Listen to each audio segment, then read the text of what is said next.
Hola, ¿qué tal? Mi nombre es Carlos Guzmán. Bienvenidos a mi canal nuevamente. En esta ocasión les voy a presentar los misterios de Durango, en México, de sus pinturas rupestres a la zona del silencio. Esta es, desde luego, la primera parte. Para las personas que no viven aquí en México, voy a ubicar dónde está Durango. El mapa que ustedes están viendo es la clasificación que han hecho los arqueólogos. Los arqueólogos, recuerden que la parte central de México la denominaron Mesoamérica, y es donde las principales culturas de México se desarrollaron. Los toltecas, los aztecas, los mixtecas, los mayas, etc. Entonces esta región corresponde a Mesoamérica. Aquí, en esta ilustración, estamos ubicados ahora actualmente donde se encuentra el estado de Durango. El estado de Durango es uno de los tres más grandes estados de la República Mexicana, junto con Chihuahua, Coahuila y Durango. Durango, como ustedes ven ahí, corresponde ya prácticamente no a Mesoamérica, sino a lo que correspondería la parte que los arqueólogos han denominado como Aridoamérica. Entonces, vamos a ver las pinturas rupestres, que desde luego aquí se dividen en dos partes, la que serían los petrograbados y las pinturas, exclusivamente del estado de Durango. Vamos a ver qué sorpresas nos presentan. Aquí, en este otro mapa, estoy yo haciendo una referencia a lo que aquí en México se conoce comúnmente como el Bolsón de Mapimí. El Bolsón de Mapimí corresponde a una área geográfica de depresión. De depresión porque hace muchísimos años había un lago interior que desafortunadamente se fue secando y pues ahorita ya no existe. Y ese Bolsón de Mapimí, desde el punto de vista geográfico, corresponde a una área donde es árida y donde hace mucho tiempo había un lago. Y la región del Bolsón de Mapimí básicamente corresponde a dos estados, que es el de Durango y el de Coahuila. Pues vamos a ver entonces las pinturas rupestres que se pueden visualizar, encontrar en Durango. Y hay que tener, desde luego, tener en mente que básicamente las personas, los antepasados que hicieron esas pinturas, obedecían a que ellos dibujaban aspectos cotidianos. Cotidianos en el sentido de que era lo que realizaban en aquel entonces, la caza, que era lo más común, era la sobrevivencia de aquel entonces. Pero también vamos a encontrar cuestiones históricas y desde luego míticas. Entonces, las pinturas en cualquier parte del mundo que nos estemos nosotros refiriendo a esa expresión del ser humano en la antigüedad son muy importantes, muy interesantes y son los primeros rasgos artísticos que el hombre empezó a desarrollar. Aquí, como pueden ustedes ver, es una revista que publicó el INAH a través de Arqueología Mexicana, que se publica aquí en México mes a mes, y en este caso hizo un artículo acerca de el arte rupestre en la comarca lagunera, que, como yo les decía, el Bolsón de Mapimí, también otro nombre por el cual se le conoce a esa región, es la comarca lagunera. Y del lado derecho, que ustedes están viendo, corresponde precisamente a esas pinturas de lo cotidiano. ¿Y lo cotidiano qué es? Pues ahí vemos venados, básicamente, y lo que desarrollaron fue el color negro, pero vamos a ver otras pinturas que tanto en Durango como en otras partes de la República llegaron a desarrollar otros colores, y desde luego el otro color más dominante fue el color rojo. Bien, continuamos con la revista del INAH, de Arqueología Mexicana. Ahí está la referencia por si ustedes quieren buscarlo. Y vamos a ver las primeras pinturas que yo presento. Y estas, si ustedes pueden observar del lado derecho, es un ser que tiene una cabeza, pero que parecería como si fuera un penacho. Aquí, precisamente cuando nosotros observamos todas esas pinturas, pues pueden entonces tener varias interpretaciones. ¿Por qué? Pues porque la percepción, tanto desde el punto de vista de la arqueología como desde el punto de vista de otras personas, puede variar. Pero aquí estas pinturas las podemos ver en uno de los municipios principales, no de Durango, que corresponderían a Chihuahua, pero que prácticamente están cercanas a el estado de Durango. Aquí los colores que se ven en estas pinturas son rojo, naranja, amarillo y negro. Y bueno, tal como lo señalan los arqueólogos, es una figura humana con un tocado de plumas. Lo curioso es que, pues, para la fecha que están o que se desarrollaron estas pinturas, el hecho de que ya se usara un penacho es curioso. Esa corresponde a la tribu de los Tobosos, en donde precisamente habitó el bolsón de Mapimí, pero una partecita que corresponde ya al estado de Chihuahua. Y pues desde luego esos pobladores se identifican como tribus precolombinas. Aquí tenemos otra muestra. Primero me voy a referir a las pinturas. Tenemos una cruz. Del lado izquierdo ustedes pueden ver que está perfectamente dibujada, delimitada una cruz. Del lado derecho está ampliada. Y esta ya es una pintura que se encuentra en una cueva del arroyo, casi se llama, del Relis, en Durango. Pero la pregunta aquí es, ¿qué quisieron realmente representar con una cruz? Está pues perfectamente delimitada en sus cuatro lados. Del lado izquierdo tenemos un petrograbado. Y lo que a mí me llamó la atención es que tenemos un círculo claramente con unos rayos alrededor. ¿Qué es lo que quisieron representar esos antiguos habitantes? ¿El sol? ¿O algo más? Porque ese círculo está unido a un cuerpo largo del lado izquierdo. Entonces, son muy interesantes estas pinturas. Y yo he estado en los últimos 2 años en Durango, he estado 3 veces por distintas circunstancias, asistí a un congreso y me dediqué también a visitar los museos y las cuestiones del folclore de Durango. Y estando allá salió una nota publicada, lo dice ahí, es el periódico del Sol de México del 2025, muy reciente.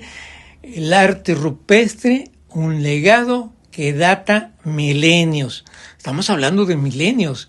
No son 1000 años, sino son 2000, 3000 años, 4000 años y un poco más.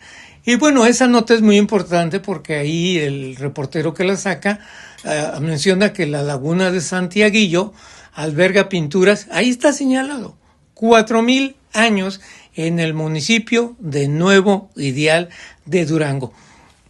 En la siguiente ilustración estoy haciendo referencia a lo que se identifica como el Valle de Guatimapé. ¿Por qué? Pues porque allí existió una población que se identificó con ese nombre, pero que también vamos a encontrar vestigios de pinturas rupestres, pero también vamos a encontrar vestigios de alfarería, muy importante. Claro, está ya desarrollado muy cerca del año 0, esto es alrededor entre los 200 años antes de Cristo y los 800 años después de Cristo, pero ahorita lo vamos a ver con detenimiento. En la siguiente ilustración, nuevamente vuelvo yo a situar a lo que es el estado de Durango, lo pueden ustedes ver en la parte derecha, y ahí con una flecha está situado un nombre que se llama La Ferrería. Bueno, pues precisamente allí en ese pueblito, en esa zona que se identifica con ese nombre, es donde encontraron algunos aspectos de cerámica que vamos a ver muy interesantes. De su lado izquierdo está la línea del tiempo en donde esta población de Durango la han identificado aquí, que por cierto quiero yo hacer mención a que este estudio lo hicieron 2 doctores, no lo hicieron arqueólogos, lo hicieron el doctor Jaime Ganot Rodríguez y Alejandro Pechard Fernández. Pues ellos dos se dieron a la tarea de investigar, realizar, reconstruir quiénes fueron esos primeros pobladores de Durango. Y en la lámina que ustedes están viendo del lado izquierdo, está señalado ahí precisamente el año 500, donde dice antes de Cristo, y más arriba el 850. Bueno, pues entre el año 500 y el 850 es cuando se desarrolló ahí las poblaciones indígenas de esa región. Muy importante ahí también en la gráfica pueden ustedes ver que Teotihuacán, pues la urbe más grande que tuvo México, porque según algunos cálculos de los arqueólogos han dicho que Teotihuacán tuvo una población de más de 100,000 habitantes. Hay otros que se aventuran a decir que más de 150,000. Entonces, prácticamente estas culturas que existieron ahí en Durango pueden equipararse a que son contemporáneas de los habitantes de Teotihuacán. Y aquí vamos a ver esas pinturas rupestres. Como pueden ustedes ver, en la parte superior hay una visualización de lo cotidiano. ¿Qué era lo cotidiano? La caza. Hay un individuo, una persona que está cazando con un arco y estamos viendo que su caza es un venado. Pero en la parte inferior a mí me llamó mucho la atención, la estoy yo señalando con un óvalo, y es un ser que sí se puede decir que tiene cabeza, tronco y extremidades, pero sin embargo esos brazos están demasiado largos y además son totalmente distintos. Tiene los 2 pies, pero parecería que como si tuviera un rabo. ¿Qué es lo que tiene en la parte de atrás? Y en la parte de arriba, como si fuera una diadema y una cabeza muy extraña, que bueno, no está bien definida, pero que parecería que en la cabeza pudiera tener una antena. Entonces, bueno, yo ahí externo, porque en otras partes del mundo que han encontrado este tipo raro de pinturas rupestres, dicen, bueno, así vieron los antepasados a seres que no pudieron conceptualizarlos bien y que tal cual como los vieron, tal cual los dibujaron. Y aquí tenemos otra de las pinturas. Ustedes pueden ver ahí precisamente en esa zona que yo les señalaba, que se identifica como el Valle de Guatimapé. Hay unas figuras muy extrañas. En ese primer cuadro del lado izquierdo permanece ese personaje con el penacho. Pero en la parte de abajo vamos a encontrar otras figuras donde sí tienen cabeza, tronco y extremidades, pero las cabezas son alargadas. Y son varios de los seres.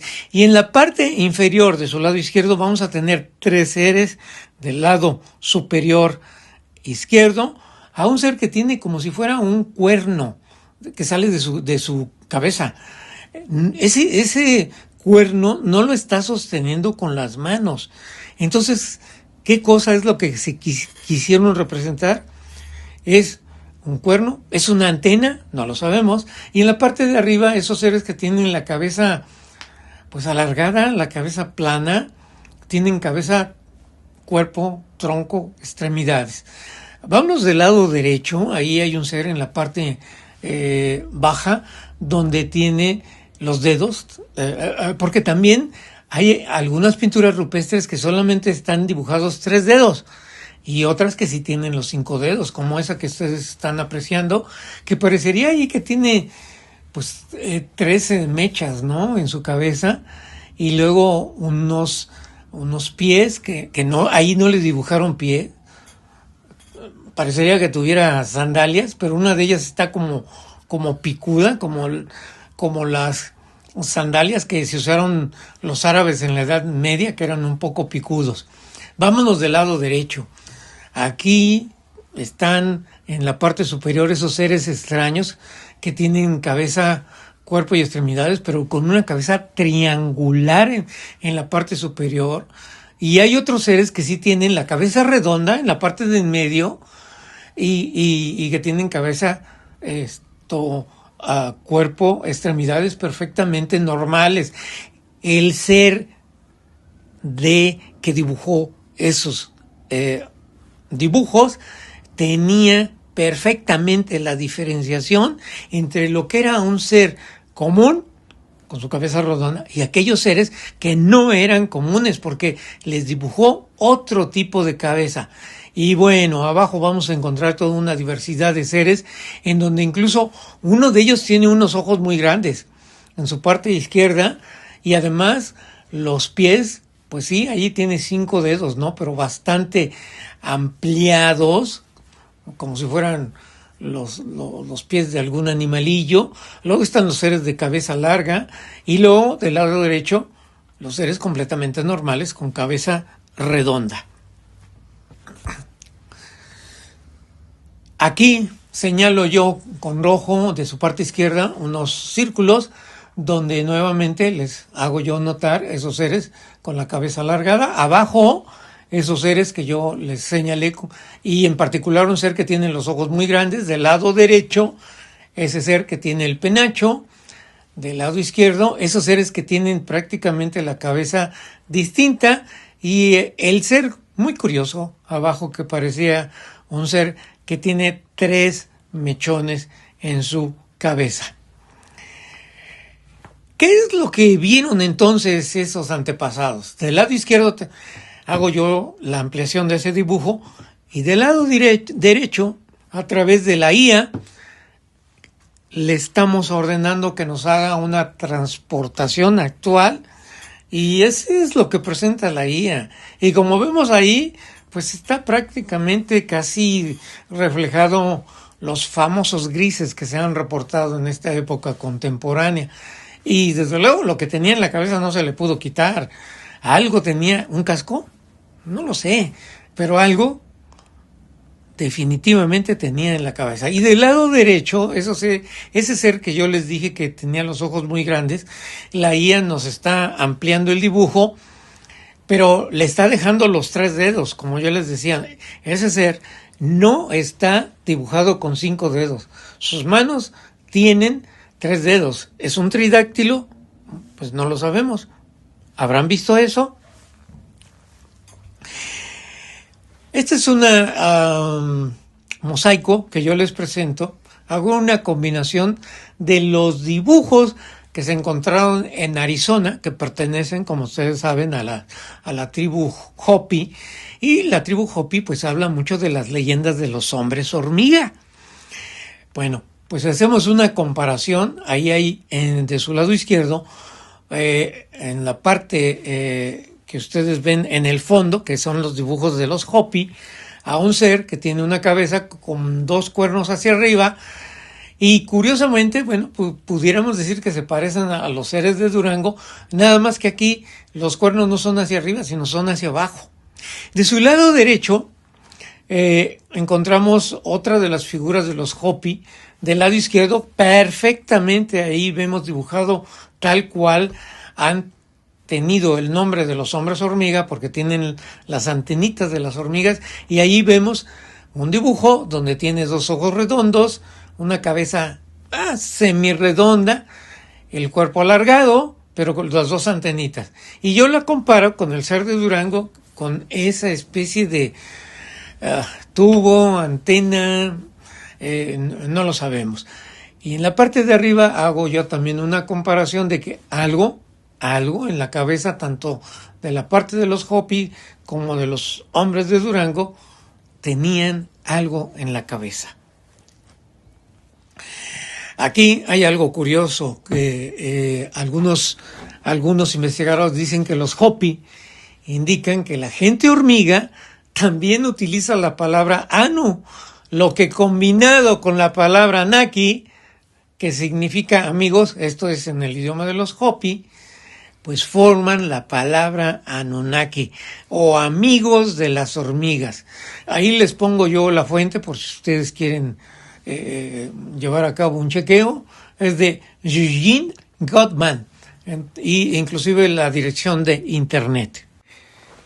En esta ilustración ustedes están viendo la cubierta de una de las famosas revistas de ovnis que han existido. Me estoy refiriendo a la famosa revista Flying Saucer Review, que ha sido publicada en Inglaterra y que por muchos años el editor fue un conocido ufólogo, Gordon Creighton. Bueno, pues en los años 70, se publicó esta revista con un artículo muy interesante que escribió Aimé Michel. Como recordarán, Aimé Michel pues, fue uno de los representativos ufólogos del siglo pasado y sobre todo el primer ufólogo francés o uno de los primeros ufólogos franceses. Y él realizó un muy interesante artículo sobre las pinturas en el Paleolítico en Europa. Y aquí hay una referencia que se están yendo hasta los 30,000 años antes de Cristo y a los 10,000 años antes de Cristo. Desde luego, aquí tenemos una referencia muy importante porque a partir de el año 10,000 antes de Cristo, pues empiezan a surgir las grandes civilizaciones, que bueno, desde luego los arqueólogos las han datado en alrededor de los 5,000, 7,000 años. Pero ¿qué es lo que hizo Aimé Michel? Como ustedes pueden ver ahí, hizo una clasificación donde esas pinturas que se encuentran allá en Francia y España principalmente, hacen referencia a ciertos objetos que, trasladado a los ojos contemporáneos, totalmente se puede decir que lo que dibujaron los hombres del Paleolítico fueron unos objetos voladores no identificados, porque claramente en la parte derecha que ustedes ven, parecería como si uno de estos objetos voladores dejara una estela atrás de este objeto. Y en esa misma parte, en la parte superior, pues allí hay un dibujo donde parecería que tienen 4 patas, que parecería que tienen una antena. Hay un ser ahí abajo de uno de esos dibujos. Y bueno, pues Aimé Michel hace referencia a esas pinturas extrañas que desde luego las encontramos en todas partes del mundo. Las de Tassili, por ejemplo, pues también son muy conocidas. Bueno, vamos a pasar nuevamente a la parte de Durango y vamos a ver ahora en esas pinturas, pero ya en la parte que se desarrolla dentro de la alfarería, a los hombres serpientes y los seres tridáctilos, donde encontramos estos hombres serpientes. Bueno, en la ilustración que ustedes están viendo del lado izquierdo, hay una jarra, una cerámica, donde yo he circulado la cara de un personaje que está ahí dibujado en esa jarra y que curiosamente tiene una nariz alargada, no es una nariz chata, es una nariz alargada, puntiaguda, y tiene como cuerpo, un cuerpo muy largo que hace la circunvolución a esa jarra. Bueno, en esta ilustración, como pueden ustedes ver, está ampliada de su lado derecho y notarán que tiene una nariz respingada. Está de perfil, desde luego, su ojo, y sostiene 3 flores. Pero aquí lo que me llamó la atención fue el tocado que tiene en su cabeza, que parecería que fuera una especie de pañuelo. Y cuando yo lo vi me llamó mucho la atención porque eso yo ya lo había visto en alguna otra parte. En esta siguiente ilustración, que aquí, quiero hacer un paréntesis porque quiero dar mi agradecimiento a mi colega Heidi Eduvigis Díaz Durán, que me hizo favor de procesar esta ilustración y algunas otras que ustedes verán, y lo procesó con IA para ver a los ojos contemporáneos qué es lo que probablemente quisieron representar esos antepasados. Y como pueden ustedes ver en esta ilustración, está perfectamente transportado a esa especie de tocado que usaban los egipcios. Y en la parte inferior estoy yo colocando a la esfinge, y allí tiene el mismo tocado que la alfarería de Durango y que la IA nos hace ver a los ojos contemporáneos. En la siguiente ilustración vamos a ver una vasija que fue encontrada en una área fuera de Durango, no muy lejos, prácticamente a las afueras de la ciudad de Durango, y que es un área que se conoce como el Tepeyolotl. Bueno, pues allí encontraron una tumba funeraria, y en esa tumba funeraria, aparte de alguna osamenta que se encontró, encontraron esta artesanía hecha de barro. Pero aquí lo que llama la atención esta artesanía es el dibujo que tiene y que representa a un ser reptil, que representa quizás a una serpiente, pero claramente vemos que tiene una cabeza que lo pudiera conceptualizar como femenina, porque le cae un pelo largo que tiene como si fuera una especie de cola de caballo. Y bueno, es un ser que da la vuelta al plato y que es un ser totalmente serpentino. Es un plato cerámico que, como ustedes ven ahí, no está completo. Así se encontró fragmentado. Y con esa decoración de color rojo y desde luego un arte precioso.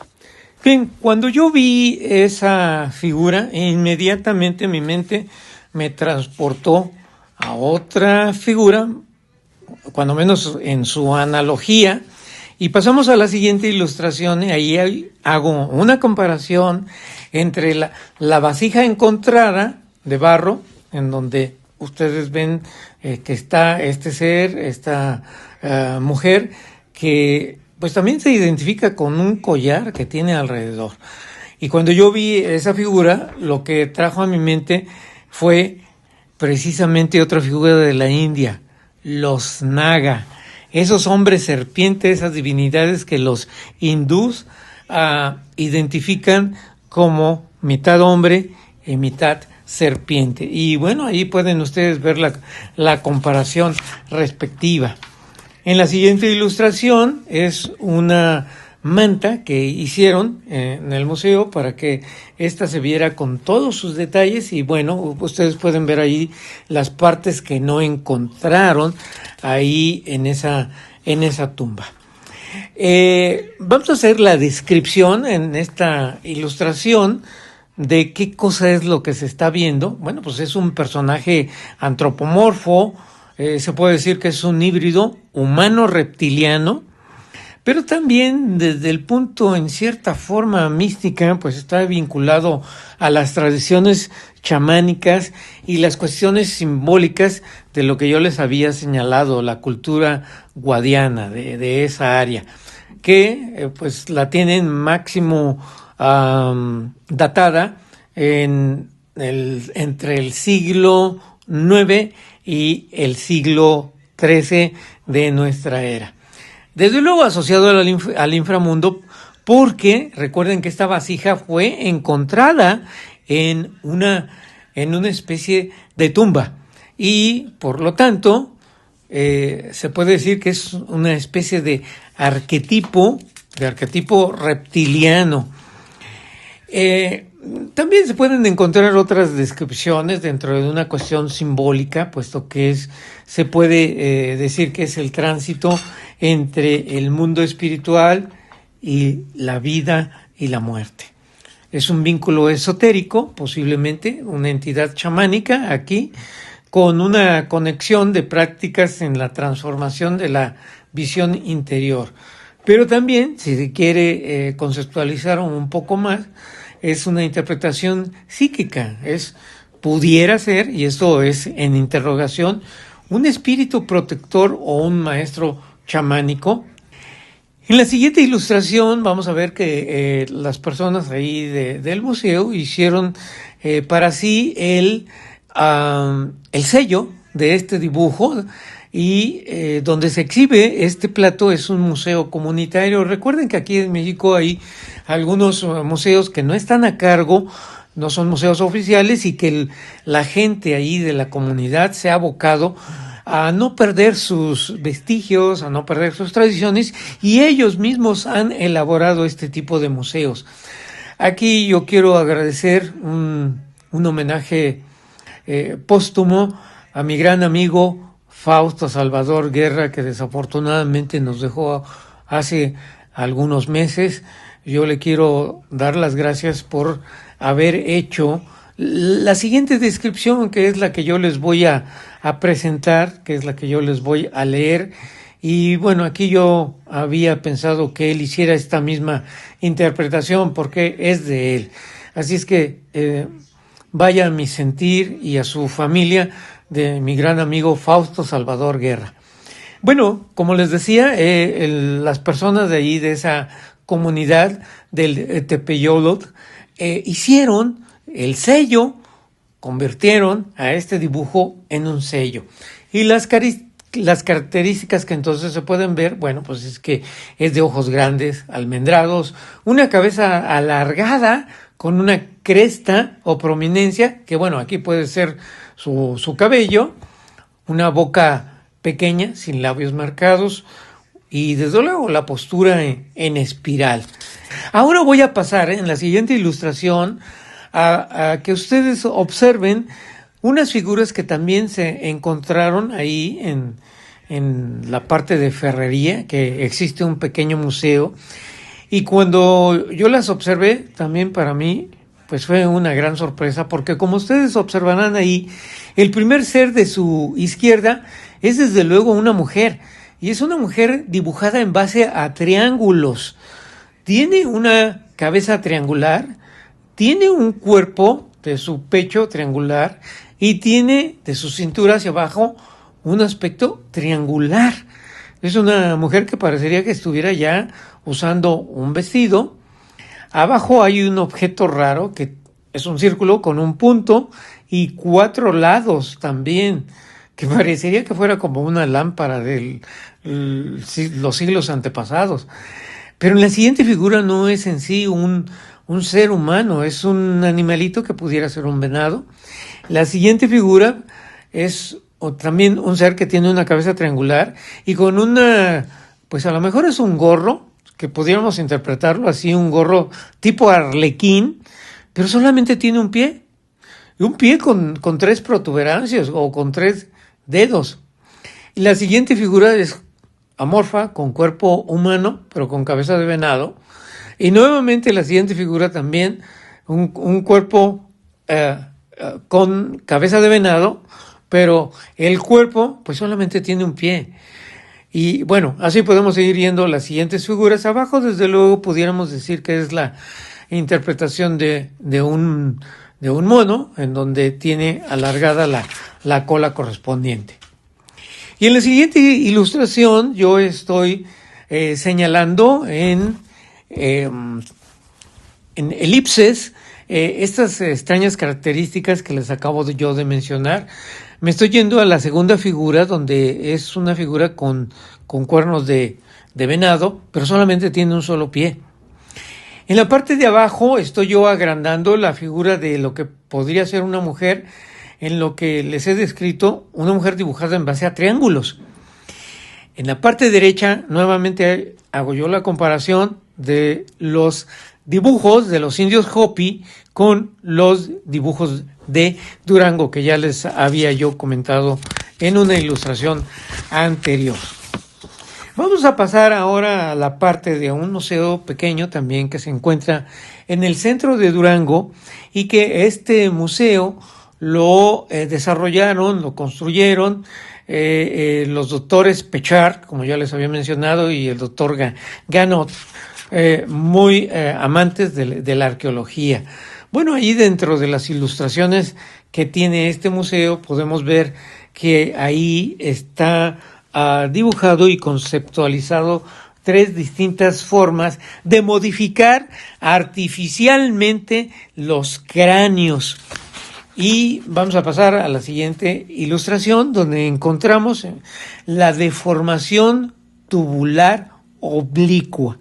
Ahí ustedes pueden ver en la ilustración donde 2 tablas prácticamente se ponen en forma paralela, y esa deformación artificial los arqueólogos le han denominado tubular oblicua.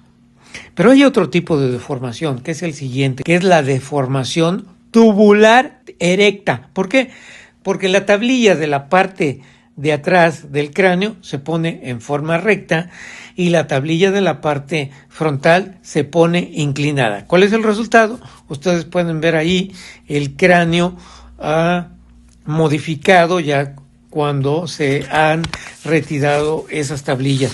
Yo le pregunté a la encargada ahí, a la guía, que ¿cuál era la explicación que daban ahí en Durango cuando, muy bien, los cráneos se modificaban artificialmente, pero lo que no lograban alargar eran las cuencas correspondientes de los ojos? Las cuencas correspondían al mismo tamaño de un cráneo normal.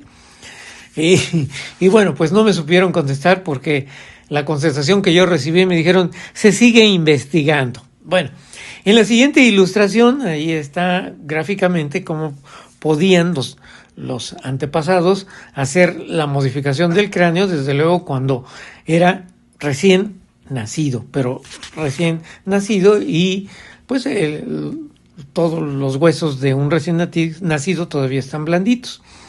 Vamos a ver aquí en esta siguiente ilustración un cráneo normal. En la siguiente ilustración es un cráneo con deformación tabular oblicua. Bueno, ahí está destruido el cráneo, pero se ve perfectamente lo que los 2 doctores, Pechard y Ganot, lograron clasificar como fronto-occipital. En la siguiente ilustración tenemos un cráneo con deformación plano-occipital. Es un museo pequeño pero muy interesante, porque pues nos revela los datos de los habitantes que vivieron ahí en Durango hace miles de años.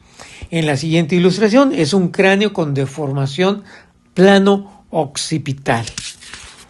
Pasamos a la siguiente ilustración, es un cráneo infantil con deformación fronto-occipital. Aquí lo que me llamó la atención es cuando vi yo ese cráneo infantil, pero inmediatamente trajo a mi mente el famoso cráneo del niño de las estrellas. Como ustedes pueden ver, tiene la parte del cráneo en su parte trasera, pues bastante protuberante, bastante crecido, que yo dudo que utilizando las técnicas de las tablitas y la sujetación con el amarre de mecates pudieran haber hecho esa modificación. Desde mi punto de vista, este cráneo, pues así fue, y es un cráneo infantil que se puede pues relacionar claramente con un aspecto muy similar al cráneo del niño de las estrellas. Bien, hasta aquí está esta presentación de esta primera parte. Están ustedes viendo una gráfica de la línea del tiempo donde las distintas culturas de México existieron, y bueno, ahí pueden ustedes ver la parte que señalan los arqueólogos desde el año 1400 antes de Cristo hasta el año 1500, pues ya propiamente en la cuestión de la colonia, pero pueden ustedes allí observar el desarrollo de nuestras distintas culturas, la mexica, la tolteca, los totonacos, los zempoaltecos, los de Yucatán, etcétera.